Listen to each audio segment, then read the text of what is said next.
آنے والی نسلیں بھی تیری فرما بردار رہیں. دعا کیوں نہیں مانگتی امت یہ کہ یا اللہ ہماری اولادیں بھی تیری فرما بردار. ہر وقت ان کے لیے رزق ہی مانگتے ہو, صحت ہی مانگتے ہو, اچھا کاروبار ہی مانگتے ہو. یہ دیکھو جناب ابراہیم کیا مانگ رہے ہیں, کہتے یا اللہ ہماری اولادوں کو اپنا فرما بردار رکھنا, یہ تیرے نافرمان نہ ہو. اتنا مقام ہے, مرتبہ ہے, پھر بھی کہتے ہیں وَأَرِنَا مَنَاسِكَنَا, یا اللہ ہمیں اپنی عبادت کے طریقے سکھا. یا اللہ ہمیں سکھا کس طریقے سے تیری عبادت کریں تو راضی ہوتا ہے.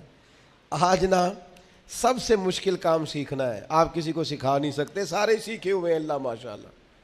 جس سے پوچھیں گے وہ کہتے ہیں اوہو تعلیم یافتہ ہوں, پڑھا لکھا ہوں, سند یافتہ ہوں, تجربہ کار بھی ہوں, اتنے سال ہو گئے فلاں کام کرتے ہو. آپ یہ دیکھیں سیکھنا کتنا اہم ہے. وَأَرِنَا مَنَاسِكَنَا, تو ہمیں سکھا ہم کس طرح تیری عبادت کریں.